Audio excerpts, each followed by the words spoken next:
in collaboration with the Cyprus Mail. This is the Cyprus News Digest with Rosie Haralambous.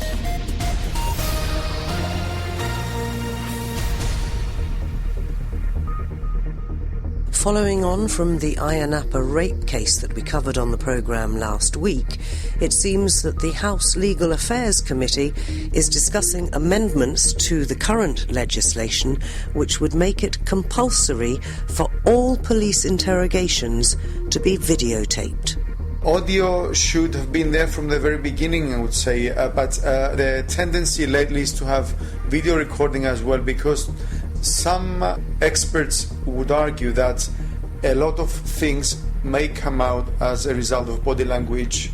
And the Cyprus Sustainable Tourism Initiative has its annual general meeting next Friday, including events like a panel discussion. They'll be discussing the Mediterranean and greening Cyprus for a sustainable future. In general terms of sustainability, we try to hotels to operate more sustainable, to reduce the emissions of CO2, to reduce the production of waste, for example. If you listened into last week's programme, you'll know that we covered the Ayia Napa rape case in great detail with one of the defence lawyers. And one of the points raised during that discussion was the fact that it is not usual, in fact I don't think it happens at all, for the police in Cyprus to record interrogations of suspects. The only caveat to that is if the suspect is underage, then they are obliged to record it, which means presumably that the equipment is there, and why isn't it being used when adults are being interrogated? Joining us now to discuss this issue and whether or not there's anything that can be done about it is an MP who sits on the House of Representatives Legal Affairs Committee. He is Aristos Damianou, and he joins us now. Aristos, it is a worry, I think, to a lot of people, because I've spoken to the Justice Ministry, to the police and to various other people about the fact that this would surely be a safety net both for suspects but also for the police. Is there any particular reason why we don't record interviews, if you know? Well, the truth of the matter is that on a large number of issues we tend to do things post factum, after the event. And this is one of the occasions whereby we need to sit down and legislate. This is part of the criminal procedure that needs to be amended, to be brought, up to date, in line with the needs of modern society. So I would agree with the submission that it serves two purposes: the protection of the rights of the accused and also the due process from the side of the police. So in this respect, we have been discussing in the last couple of weeks, I would say, a possible amendment in the legislation according to which it will become obligatory to use these means as part of the interrogation. But let me just make a slight deviation from the main question to say this. It may be the case that we need this form of video recording not only concerning cases whereby we already have an accused person, but from the very beginning where somebody is not even a suspect and he's being asked questions about a specific criminal case. Or if somebody just comes in to make a statement. I don't know about video recordings, but certainly audio recordings should be there, shouldn't they? Well, audio should have been there from the very beginning, I would say, but the tendency lately is to have video recording as well, because some experts would argue that a lot of things may come out as a result of body language, gestures, etc., which cannot be recorded as part of, hearing hearing tape, so to speak. So we will be discussing this in the next few weeks in Parliament. As I said, there is some proposal in the pipeline that we were working on. Obviously, we will have to discuss this with the Minister of Justice and the Attorney General's office, but something really needs to be done on this. Tell me a little bit about the remit of the Legal Affairs Committee. So when amendments are put to current legislation, which is easier obviously than introducing, I presume, all new legislation, that can come from the committee, or must it come from the executive? We have two forms of legislation, the bills, which are tabled by the government, and then we have legislation that can be enacted from parliamentarians. So in theory, it may be argued that it takes less time doing it in Parliament, so to speak, but when it comes to these institutional matters, we still need to invite the stakeholders, which in this case, at least we need to discuss it with the Ministry of Justice, the police, the Attorney General's office, and I would say other interested parties, human rights organizations, and maybe some non-governmental organizations dealing with similar issues. But I would say with the amendment we had of the parliamentary regulation last month, it takes much less time to enact legislation than it did in the past. So a couple of months would suffice to discuss and vote on something of this sort. I was just about to ask you how long you thought it was going to take, because considering the terrible publicity that the island has had from this particular case, it needs to be expedited the soonest, doesn't it? Well, we need to be seen to be doing something about it. I won't disagree with that, but with one caveat. No matter how many laws we have, how stringent they are, at the end of the day, the main thing is the perceptions and the culture on a number of issues. And when it comes to these issues, we need to open up. We need to become, in real terms, an open society. Transparent. Obviously, transparent, to say the least. So, yes, laws need to be in place, but at the same time, procedures, the level of understanding of the society, and issues relating to tolerance, I would say. And how can the Legal Affairs Committee impact those types of things? Because it's not directly, perhaps, that committee's responsibility, is it? Truth is that we can only legislate, and after that we can check whether governments apply the laws, the police on this matter. But other committees can participate, the human rights committees, I would say the education committee, concerning issues of perceptions, understandings, the changing of attitudes, and of course, much more than the parliament, the government, the state should do things in this respect. So let's changing the perceptions. It's a collective effort that needs to be made by everybody, actually. Yes, and the society itself. That's what I meant when I say by everybody. It has to have Media, the backing of the media, the stakeholders, but every individual citizen. Indeed. Yes. Even if they've never had their rights violated in any way, they need to support the rights of everyone. We need to be active citizens when it comes to these issues.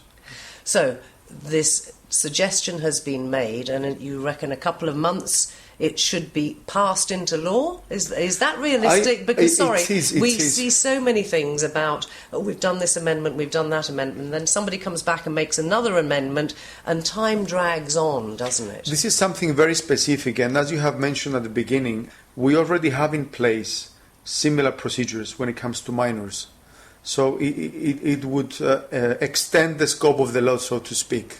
We will not be discussing something completely new that is not in place. So in this sense, it will expedite things. And am I right in thinking that since it is obligatory when minors are being interviewed by the police, that every police station has the equipment? Because my understanding also is that one of the flies in the ointment could be if the proposed amendment or legislation actually adds to the government's bill, and then they can say you're not allowed to do that because it's going to cost the taxpayer more. Enlighten me on that aspect of it. This is a very valid point, in the sense that we cannot legislate in a way that would increase the expenditure of the budget.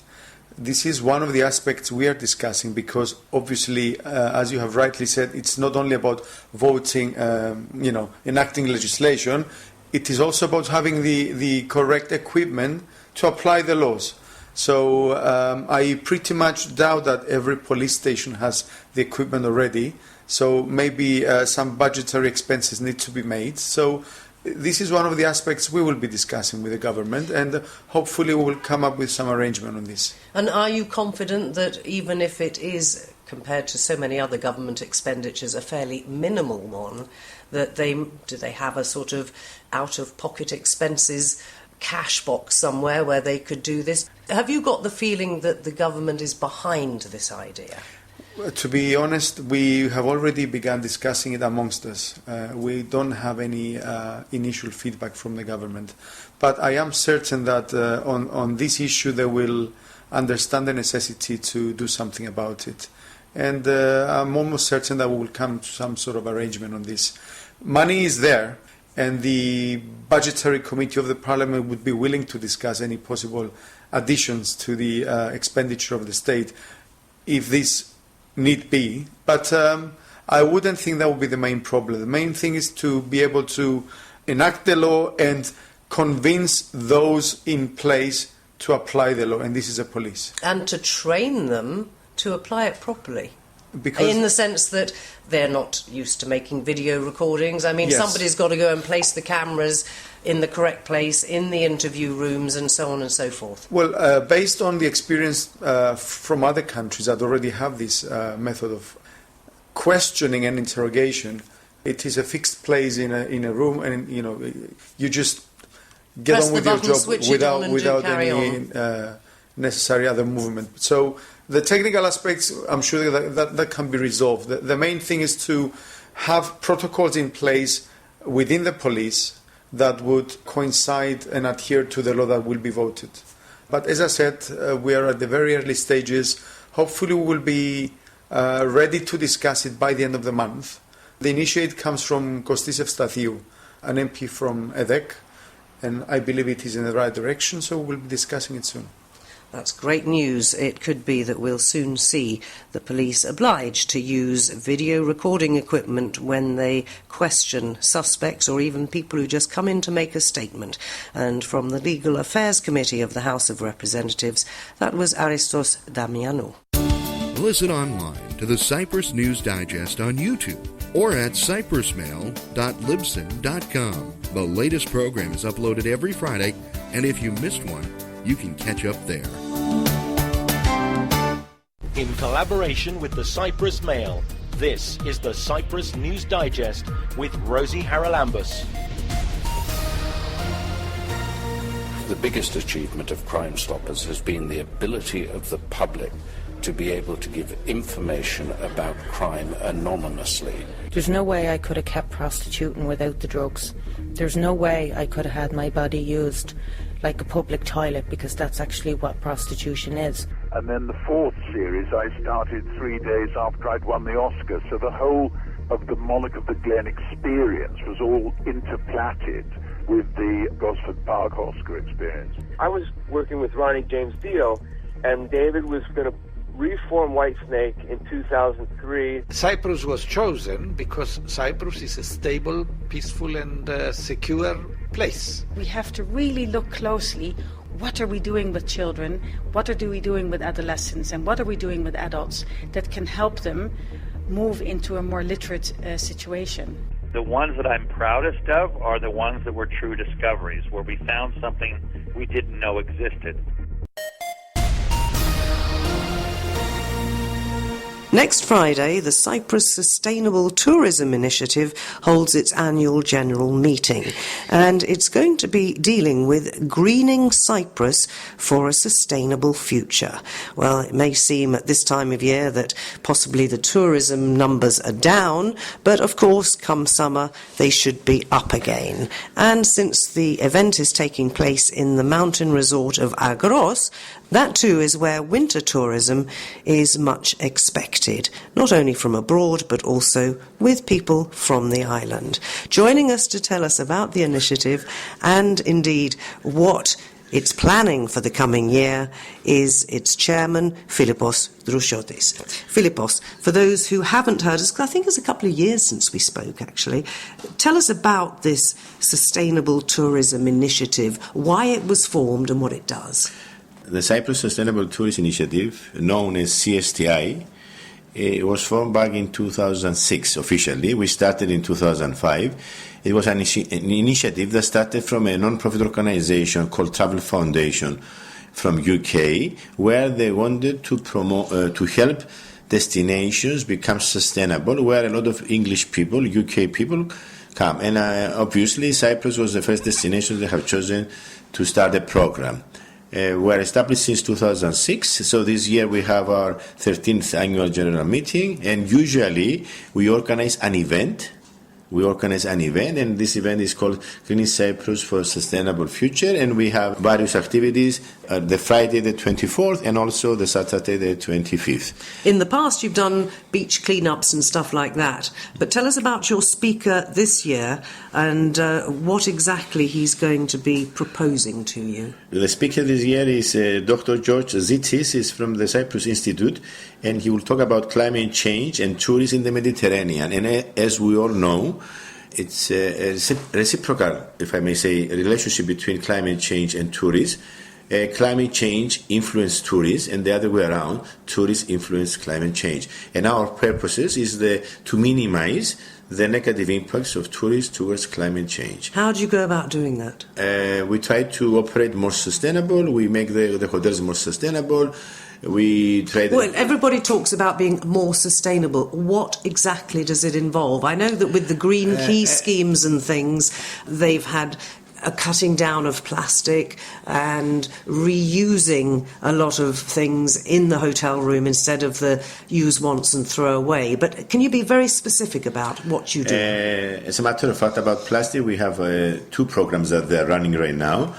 One is funded by TUI Care Foundation. It's called Sand and Sea Plastic Free in the area of Ayia Napa, where we'll try to reduce the use of single-use plastic and provide to the industry and the hotel and the tourist industry the alternatives. This project is running right now until 2021. We just had the launch of this event in November.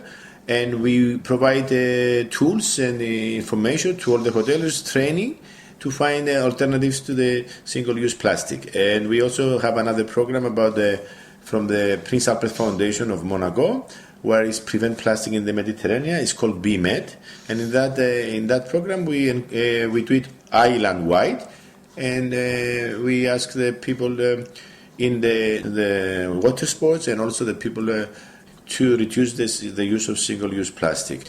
In general terms of sustainability, we try to hotels to operate more sustainable, to reduce the emissions of CO2, to reduce the production of waste, for example. And we did a study, through the years of our cooperation with the then Cyprus Tourism Organization, now the Deputy Ministry. We did a lot of projects we did one project about waste mapping, try to find out where we produce waste, how we can minimize the production of waste, and what we do with the waste afterwards. And what did that come up with? I mean, how can you reduce waste? Because particularly with all-inclusive tourism, there is, I think, a tendency for the guests to think, well, it's free, I might as well have it anyway, so they take huge plates of food and then leave half of it, for example. Okay, this project, we have the results of this project and the manuals, if you like, on our website, so people can download them. They are in both in Greek and in English. But even the all-inclusive hotels, there are a lot of waste in order to minimize the production of waste. And there is some live cooking, for example. We find out that most of the waste produced is in the preparation of the food. So there we believe that we should be training the chefs and the people that in the kitchens to reduce the waste produced when they prepare the food. And also, it doesn't matter whether it's an all-inclusive hotel or non-inclusive hotel. We found out through the study that most of the waste is produced in the preparation of the food, and in the leftovers in the plates of the guests in two. So these areas we can do a lot by training, educating the people, and there are suggestions on the manual where people can reduce the amount of waste produced in the kitchen. Or make use of it. All the hotels have gardens. Do they have compost heaps? Yeah, this is another area we should encourage the hotels to composting and use the organic waste which can be used. And hopefully we will have more initiatives that will be supported also by the municipalities, and because sometimes some capital expenditures. And we encourage people to do so. In our support, we have the biggest tour operator, which is TUI, so we encourage the hotels that they participate. They encourage their hotels to participate in all our projects. That give us a big leverage to get the message across the hotel industry. And I believe we are well respected as an organization, and we are leading the way in terms of introducing sustainability practices in the hotel operations, and we are very pleased about it. Now, I remember talking to you back when you started, and I would suggest to you that the attitude of the customers has changed exponentially over the intervening time, because a lot of people now do look at how a hotel operates before they book. Yes, absolutely, and there are some studies to prove that the people are more conscious about the sustainability issues. If the hotel prices are the same, two hotels comparing, they will choose the hotel that is more sustainable.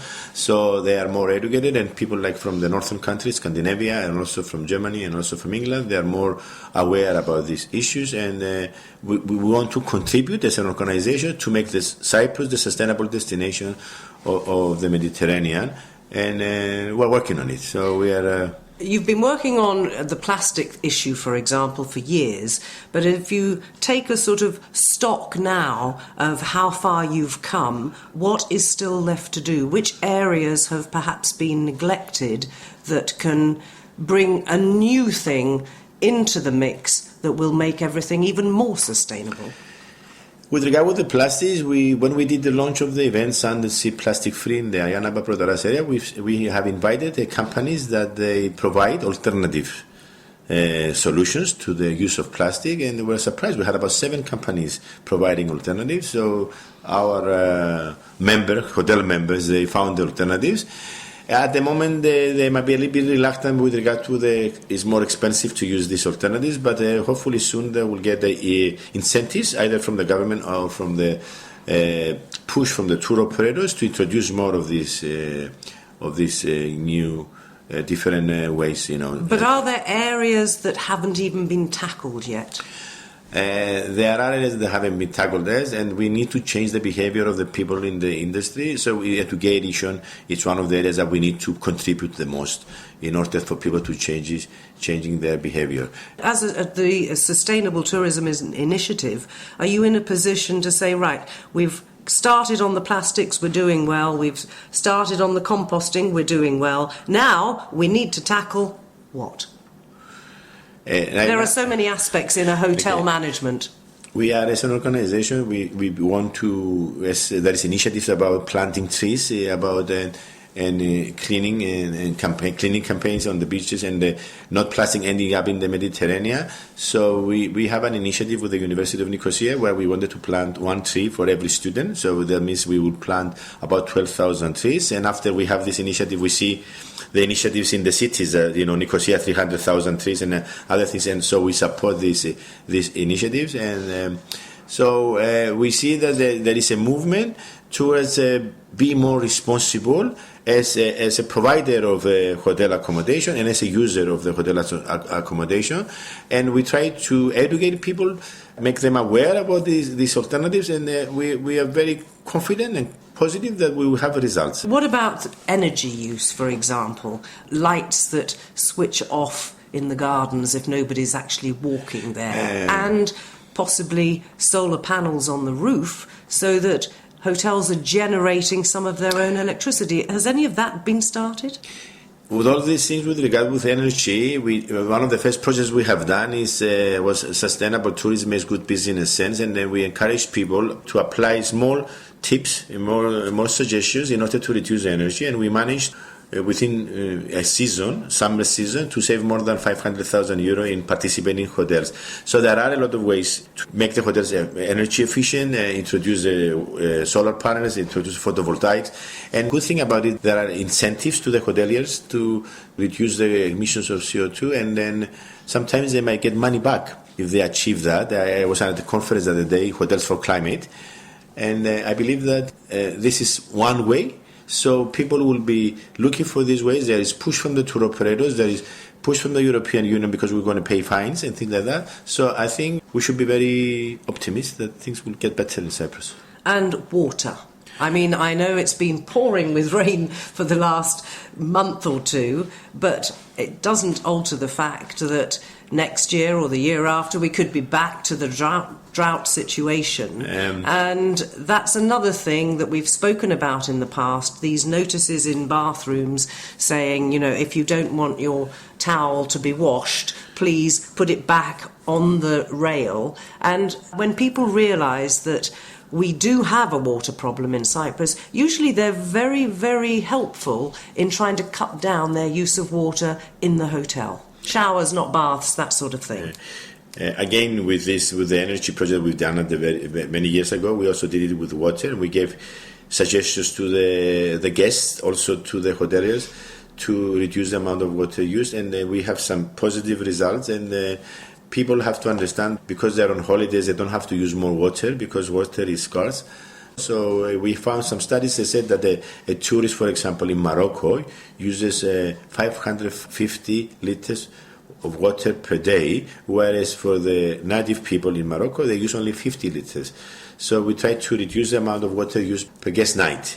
And there are ways to achieve this. And the people in every project we participate, not only we engage the hotel owners, the hotel managers, we also engage the tourists. And we also have surveys, questionnaires out, and then we also, people participating, when they are informed about these things, they are very happy to participate, and they're very positive about it. So, yes, the water problem might not exist this year, but it might exist in 2 years' time. So it is a responsibility of the hotel industry to make sure that we have a reduced amount of water used in the hotels. I would like to add one thing, that as part of our event that will take place on the 24th, we have a panel discussion. Participants will be Mr. Theopemptou, the Honourable Deputy Minister of Tourism, Mr. Savas Perdios, the MP, Member of the Parliament, Mr. Theopemptou, who used to be also the Commissioner of the Environment. We'll also have Dr. George Zitsis from the Cyprus Institute. We also have Antia Babageorgiou, which is one of the managers of TUI here in Cyprus. And they will address the issue climate change and tourism in the Mediterranean. And hopefully we'll have some good outcomes from this discussion. And some good suggestions, no doubt. So if you'd like to join the Cyprus Sustainable Tourism Initiative, take part in that panel discussion and hear what they've got to say about greening Cyprus for a sustainable future, you're invited next Friday to the Rodon Hotel in Agoros, where they will be discussing all of these issues. And if you've got suggestions, I'm sure they'd like to hear them. We've been talking to the chairman of the Cyprus Sustainable Tourism Initiative, Philippos Drushotis.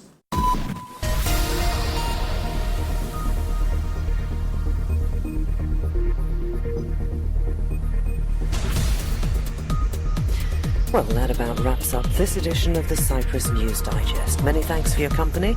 Hope you'll join me next week. Till we meet again, take care and God bless. Bye-bye now.